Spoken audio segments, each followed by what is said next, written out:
Howdy there folks, and welcome to Bullets for Bucks. My name's Steven, and today we're going to compare the Sako S20 Precision against the Howa Carbon Elevate. It's similar to the Stalker, but the Elevate has a carbon fiber wrapped barrel. So let's start with the Sako here. The Sako features about a 1-inch thick, medium soft recoil pad, and it has adjustable or removable spacers for length of pull. It has a flush cup on both sides of the stock, but it does stick out just a little bit. Has a flat bottom here at the rear of the stock with a M-lock rail, so you can put an M-lock monopod on there if you desire.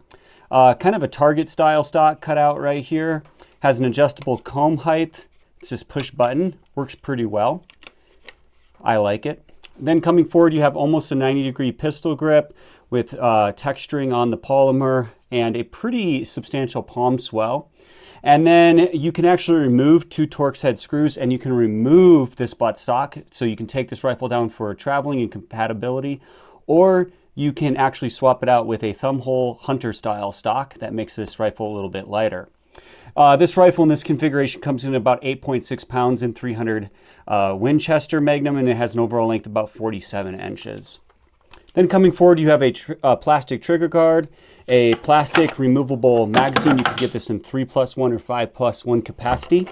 Has a release that's in the front here. I really like the release, and the magazine system works actually quite well, even though it's polymer.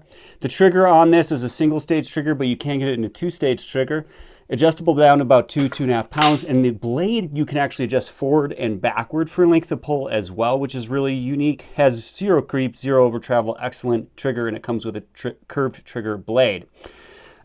This rifle features a aluminum mini chassis actually internally that the receiver beds to, and the receiver has a cutout in the front and the back, and then it has notches in that aluminum mini chassis, and it screws into that. So excellent bedding system. The outer portion of this stock though is like, kind of feels and looks a little bit like cheap plastic.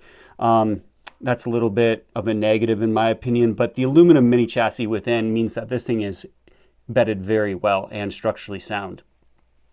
The receiver on this features a 0 MOA Picatinny rail for the scope base. I would like to see that be full length, it's partial length, and I would like to see that be 20 MOA. Has a side bolt release that's a push tab, and it does feature a tactical bolt knob that is removable so you can swap it out. Nice polished bolt body on it, runs extremely smooth in the receiver, maybe even smoother than the Tikka that's made in the same factory. It has a 3-lug bolt head that's coned, a plunger ejector, and a Sako style extractor. The safety on this, when locked to the rear, locks the bolt in place. When one forward, you can remove the bolt and fire, and then all the way back, and then you push on this tab next to the safety, and you can remove the bolt while it's in safe. Like I said, it runs extremely smooth in the receiver, and it has a 60-degree bolt throw, 10 degrees less than the Tikka, which is made in Finland in the same factory. Features a Cerakoted receiver, Cerakoted 24-inch barrel on this one. That's straight fluted, threaded 5/8 by 24, does not come with a muzzle brake. On the fore end of the stock here, you have M-lock on the sides, the bottom, as well as flush cups for that QD sling. And the ergonomics of the fore end are, I would say, just about average. It's not overly wide or super narrow like a Christensen Ridgeline. And the bottom is relatively flattened out, so you can easily rest this on a bag. All right, so let's put this rifle off to the side here. All right, now let's take a look at the Howa 1500 Carbon Elevate. Comes with a low profile limb saver recoil pad, quite soft but not as thick. No adjustable spacers for length of pull. Relatively traditional comb and design on the stock here. Has a sling swivel stud at the bottom. A little bit larger and fatter than normal traditional palm swell though. It's a hand-laid carbon fiber stock. I believe it's made by Stockies. Then coming forward, you have an all-metal bottom metal with a floor plate that you can open. Depending on the caliber you choose, it comes with 3+1 capacity or 4+1 capacity, excuse me. Features a hack 2-stage trigger. It's not user adjustable. Usually breaks out of the box about 2.5 pounds to 3 pounds. The receiver on this is metal. I believe it's just blued or parkerized. I believe it's blued though. Has an integral front recoil lug that's quite beefy, and the front receiver screw goes right into that. And really like the receivers on these, however, they're built like a tank. And this has pillar bedding as well. 90-degree bolt throw, just a traditional style bolt notch here. Has toolless firing pin removable and a side push down tab to remove the bolt. Has 2 locking lugs, a plunger ejector, and a Sako style extractor as well. Now, this does not run as smooth as in the receiver as the Sako, but it runs smooth after some use. It is a bit louder, not as smooth though. The barrel on this one is not free floated, and this is a carbon fiber wrapped barrel. It comes in 22 and 24 inches depending on the caliber selection. And then it has a front sling swivel stud. Very traditional forend. It's a little bit more rounded than the Sako, but feels about the same width. Threaded 5/8 by 24 does not come with a muzzle brake either. This rifle, it's really difficult to find the factory weights on this, and it depends if you get it in mini, short, or long action. I believe this comes in about 6.5-ish pounds in 6.5 Creedmoor, which this one is 6.5 Creedmoor, so it's a short action.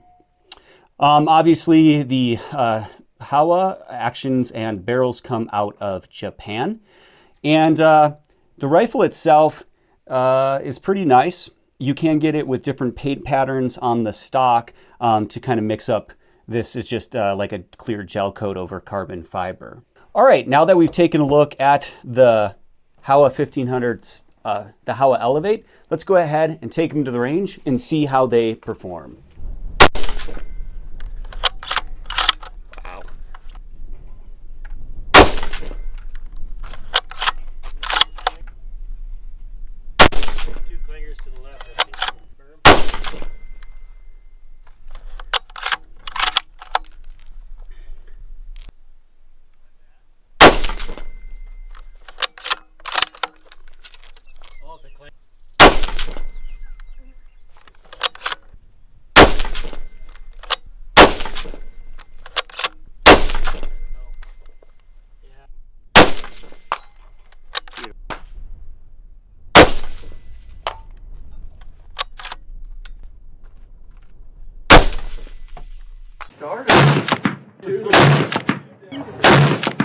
Wow.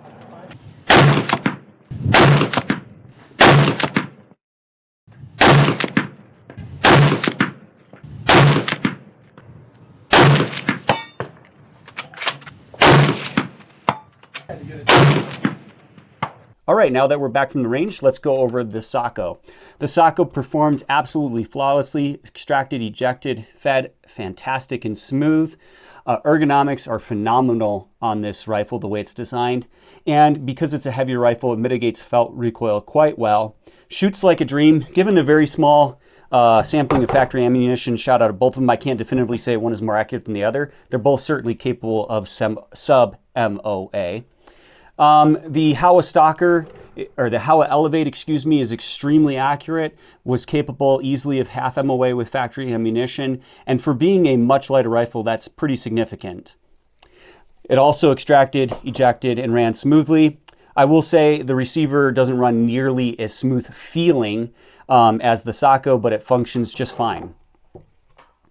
So in closing, if I was going to the range to shoot target, and I wanted something that was more ergonomic and felt a little bit better in the hand, I would choose the Sako.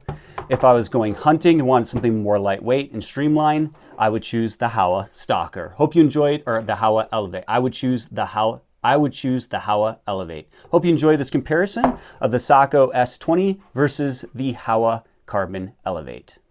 Thanks for watching Bullets for Bucks. Check out this next video and subscribe.